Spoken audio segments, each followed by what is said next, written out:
As for the lyric that I'm unpacking today, if I forgive you, is that weak or is that devotion? This is The Deep Dive with Adam Roa. I've learned a lot since originally writing that down. You know, when I was in that space, I didn't know if forgiveness was a weakness. I didn't know if I said, okay, I forgive you, if that meant that I wasn't strong enough to own my own boundaries. I wasn't strong enough to stand my ground. And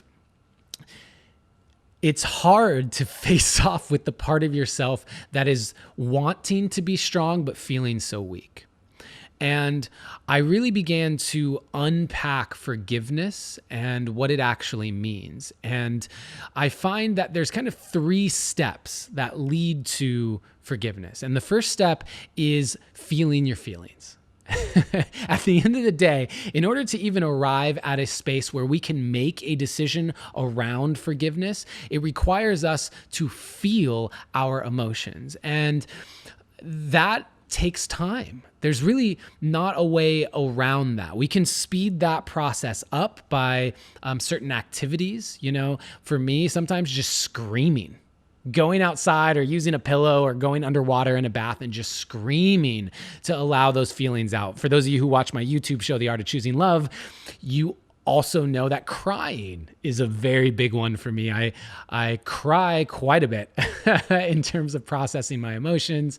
And through that processing of the emotions, we start to shift our lens, okay? Because if someone has done something that has triggered you to the point of it would require your forgiveness to even continue a relationship with them, then you are seeing them and you are seeing the entire situation through your lens of emotion.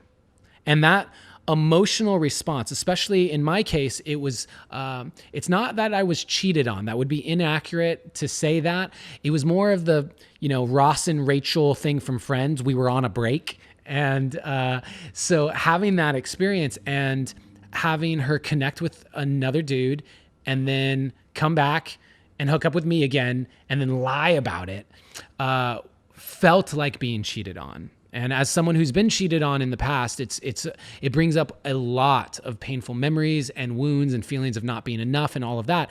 And as I'm going through that experience, I'm seeing the entire situation and her actions through the lens of my pain. I'm seeing it through the lens of my anger. I'm seeing it through the lens of my jealousy. And all of those different emotions are present. All of them are there. And so the process of feeling my feelings is like slowly removing these lenses of my own painful triggers. Because ultimately what I want to get to is the second stage of this, which is understanding. The second step to forgiveness for me is in understanding why they may have done what they did. And this isn't a necessity. Like there may be situations where you're never given an opportunity to ask them why. But with that said, you don't necessarily need their perspective to have the understanding. What is important in forgiveness is for you to arrive at something that makes sense to you as far as why they may have done what they did.